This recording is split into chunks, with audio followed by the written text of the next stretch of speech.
In this topic, we will be dealing with the Bangladesh violence, the recent Bangladesh violence, जिसका eco हमें त्रिपुरा में भी सुनने को मिला। अब सवाल है कि त्रिपुरा में क्यों सुनने को मिला।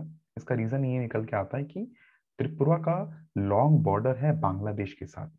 लॉन्ग बॉर्डर की वजह से जो है तुम्हारा वहां पे इंसर्जेंसी हो सकता है।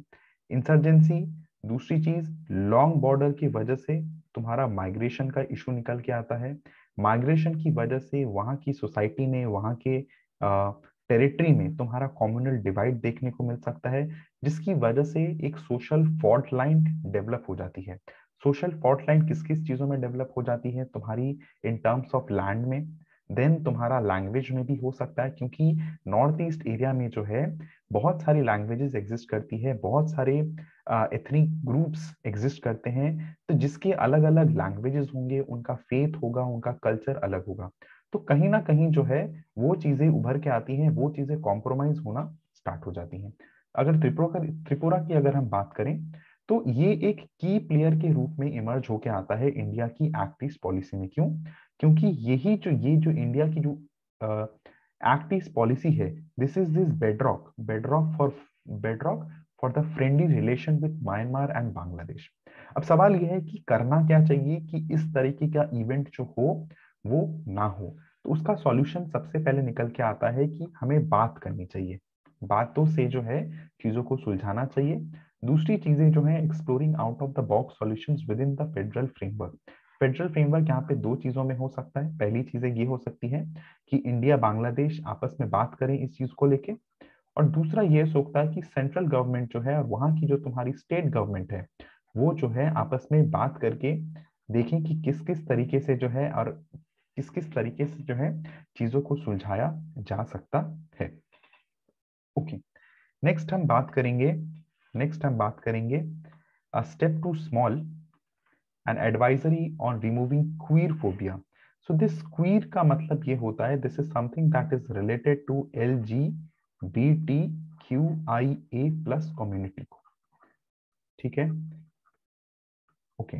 अब इसमें हुआ क्या, इसमें होने से पहले आई बी टॉकिंग अ बिट, थोड़ा सा बैकग्राउंड की अगर बात कर लें, तो इंडिया में जो तुम्हारा नेशनल मेडिकल कमीशन है, नेशनल मेडिकल कमीशन जो है, ये बॉडी रिस्पॉन्सिबल है किसके लिए, कि इंडिया की मेडिकल मेडिकल एडुकेशन को रेगुलेट करने में, मेडिकल एडुकेशन को रेगुलेट करने के लिए ये जो बॉडी है ये रिस्पॉन्सिबल है। तो रिसेंटली जो है इसने एडवाइजरी रिलीज करी है कि क्वीर फोबिया को मेडिकल एडुकेशन से हटाना ही जो है ये एनफ नहीं होगा। अब सवाल है ऐसा क्यों आया, ये एडवाइजरी क्यों आई? इसलिए आई क्योंकि बहुत सारी अनसाइंटिफिक इंफॉर्मेशन जो है रिगार्डिंग द क्वीर कम्युनिटी, वो हमें इनकी टेक्स्ट बुक्स में या फिर मेडिकल टेक्स्ट बुक्स में जो है वो हमें देखा गया। Unscientific information about regarding the unscientific information regarding the queer community plus the topic of virginity को लेकर भी जो है बहुत सारे अनसाइंटिफिक इंफॉर्मेशन हमें देखने को मिला। दूसरी अगर हम बात करें, जो करंट स्टेटस है मेडिकल एजुकेशन का इंडिया में, जिसका मेन फोकस बेसिकली होता है मेल फीमेल के ऊपर, या फिर हम इसको बोल सकते हैं हेट्रोसेक्सुअलिटी के ऊपर, हेटेरोसेक्सुअलिटी के ऊपर। अब जिसकी वजह से जो है होमोसेक्सुअलिटी को एक्सक्लूड कर दिया गया है। होमोसेक्सुअलिटी के एक्सक्लूड हो जाने से जो पूरा LGBTQIA कम्युनिटी है, इनका एक्सक्लूजन जो है हो गया है। ठीक है, अब सवाल यह है इसका अफेक्ट कहाँ पड़ेगा? इसका अफेक्ट जो है हमें देखने को मिलेगा स्टूडेंट्स इन मेडिकल कॉलेजेस में। ठीक है, अब ये जो स्टूडेंट्स होंगे, ये भी तुम्हारे हेजिटेंट होंगे। क्यों हेजिटेंट होंगे?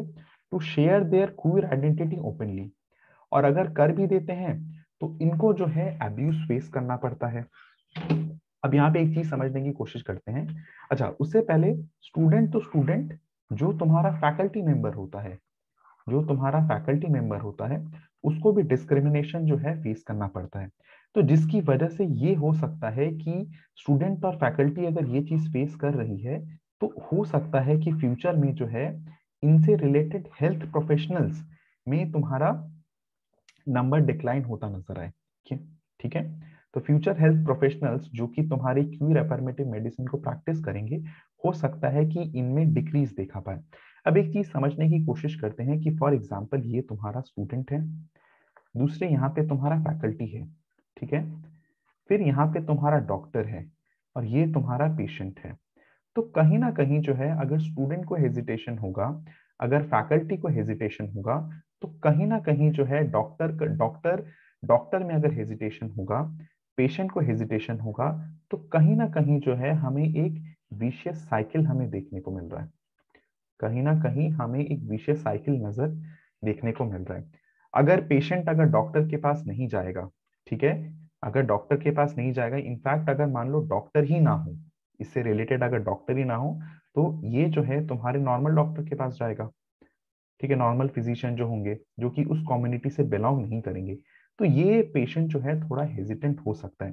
तो कहीं ना कहीं अगर हम चीजों को देखें कि स्टूडेंट स्टूडेंट में गलत मेडिकल इंफॉर्मेशन आने से, ठीक है, या फिर फैकल्टी का डिस्क्रिमिनेशन होना उसके वर्क प्लेस में, या फिर नंबर ऑफ डॉक्टर्स ज्यादा ना होना इस कम्युनिटी से रिलेटेड, पेशेंट्स का ना कहीं जो है सोसाइटी के अंदर जो है एक विशियस साइकिल को क्रिएट कर देता है, ठीक है। ओके, अब इसको जानने की कोशिश करेंगे कि इसका लीगल स्टेप अभी तक क्या क्या लिया गया है।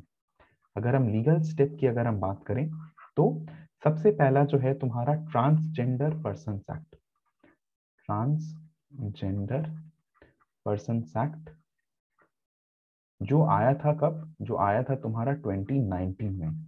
अब ये जो है गवर्नमेंट को मैंडेट करती है कि ये मेडिकल करिकुलम को रिव्यू करें और मेजर लें, पर इसके ऊपर जो है अभी भी कोई काम नहीं हुआ है, कोई भी स्टेप जो है नहीं लिया गया। दूसरा, मद्रास हाई कोर्ट की अगर हम बात करें, मद्रास हाई कोर्ट ने कुछ गाइडलाइंस को लेट डाउन किया है, जो कि नेशनल मेडिकल कमीशन को डायरेक्ट करता है कि वो क्वीर फोबिया की प्रैक्टिसेस, जैसे कि कन्वर्जन थेरेपी की अगर मैं बात करूं, उनको बैन करें। अब ये सवाल होता है कि कन्वर्जन थेरेपी क्या होती है। कन्वर्जन थेरेपी होता है कि सेक्सुअल ओरिएंटेशन को चेंज करवाना, सेक्सुअल ओरिएंटेशन को चेंज करवाना इज योर कन्वर्जन थेरेपी। उसके बाद अगर हम बात करें, तो उसके बाद केरला हाई कोर्ट का भी तुम्हारा एक ऑर्डर पास किया है, जिसमें से कि ये बोला गया है कि डिस्क्रिमिनेटरी और इनह्यूमन रेफरेंसेस को रिमूव करा जाए, ठीक है, कहां से, एमबीबीएस की टेक्स्ट बुक से। क्योंकि वही चीज मैंने बोली, अगर तुम्हारा स्टूडेंट एडुकेट नहीं होगा, फैकल्टी एडुकेट नहीं होगा, तो कहीं ना कहीं तुम्हारा डॉक्टर्स हमें नहीं मिलेंगे, क्योंकि आगे चल के यही स्टूडेंट्स जो हैं तुम्हारे डॉक्टर्स बनेंगे। तो ये उन पेशेंट्स को ट्रीट कर पाएंगे जो कि उन कम्युनिटी से आते हो। What my point? ओके, अब सवाल ये है कि करना क्या क्या चाहिए, ठीक है, क्या क्या स्टेप्स तुम्हारे लेने चाहिए, what steps can be taken. अगर हम स्टेप्स की अगर हम बात करें, तो सबसे पहला हमें टीचिंग जेंडर, जो तुम्हारा जेंडर को पढ़ाने का तरीका है, उसको उसको डेरोगेटरी नहीं करना चाहिए, ठीक है, that should not derogate the queer community, ठीक है, उनको बुरा नहीं लगना चाहिए। ओके, दूसरी चीज, जो भी तुम्हारे टेक्स्ट बुक्स हैं, जो भी तुम्हारे टेक्स्ट बुक्स हैं, जो भी तुम्हारे जिन जिन ऑथर्स ने लिखा है, तो उनको अमेंड करवाने की जरूरत है, ठीक है।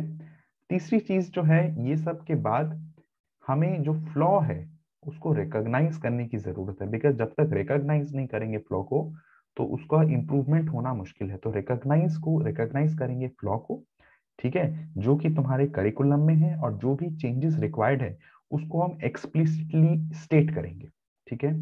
दूसरी चीज, जो भी कोर्ट के डायरेक्टिव्स हैं, उनका फॉलो उनका फॉलोअप उनका फॉलोअप होना चाहिए विथ इम्प्लीमेंटेशन, बिकॉज कोर्ट ने डायरेक्टिव तो दे दिया पर उसका इम्प्लीमेंटेशन नहीं हुआ, ठीक है। इम्प्लीमेंटेशन के साथ लास्ट जो है अगर हम बात करेंगे, तो पार्टिसिपेटरी स्टेट होल्डर्स के साथ consultation is very important, because without which things will not improve.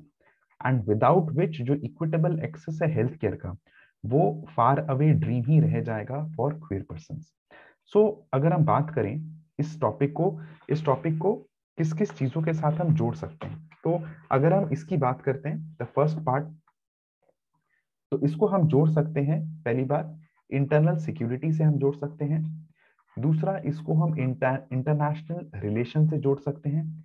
फिर हम लोग इसको पॉलिटी के साथ जोड़ सकते हैं, पॉलिटी गवर्नेंस के इसमें आ सकता है। और ये सोसाइटी को भी कहीं ना कहीं रिफ्लेक्ट करवाता है कि बांग्लादेश की सोसाइटी का इन्फ्लुएंस जो है त्रिपुरा में भी पड़ रहा है, तो कहीं ना कहीं हमारी सोसाइटी को टॉलरेंट होना इंपॉर्टेंट बन जाता है। अगर हम इंटरनल सिक्योरिटी के पॉइंट तरीके से अगर हम बात करें, तो बॉर्डर मैनेजमेंट का इशू यहाँ से उभर के आता है, ठीक है, ये माइग्रेशन का इशू वहां से उधर के आता है, कम्युनल डिवाइड, तो ये कहीं ना कहीं हमारी इंडिया की जो सोशल फैब्रिक है उसको डिस्टॉर्ट कर सकती है। इंटरनेशनल रिलेशन, तो कहीं ना कहीं डिप्लोमेसी का कॉन्सेप्ट यहाँ पे तुम्हारा आ सकता है कि हमें बांग्लादेश के साथ जो है इस बारे में बात करनी चाहिए कि किस तरीके से दोनों आपस में एक दूसरे के बॉर्डर को मैनेज करें, सो दैट कि इस तरीके का इफेक्ट जो है एक दूसरे की सॉवरेन कंट्री में हमें देखने को ना मिले। उसके बाद अगर हम ये बात करें, अगर हम क्वीर कम्युनिटी वाली बात करें, this can be related to your education, education के बारे में, जैसे कि मैंने पहले वीडियो में बोला था डायमेंशन खोलने वाली बात, तो इसका हम इस्तेमाल कर सकते हैं। दूसरा, इसका हम बात कर सकते हैं हेल्थ केयर में, हेल्थ केयर में बात कर सकते हैं कि राइट टू हेल्थ केयर जो है अभी भी अभी भी पूरी तरीके से सोसाइटी में हम इस्टेब्लिश नहीं कर पाए हैं, क्योंकि इतना डाइवर्स सोसाइटी है इंडिया की, जिसकी वजह से जो है ये क्वीर कम्युनिटी की जो प्रॉब्लम है वो तुम्हारी एड्रेस नहीं हो पाई है। Okay, thank you so much, बात करते हैं अगले वीडियो में।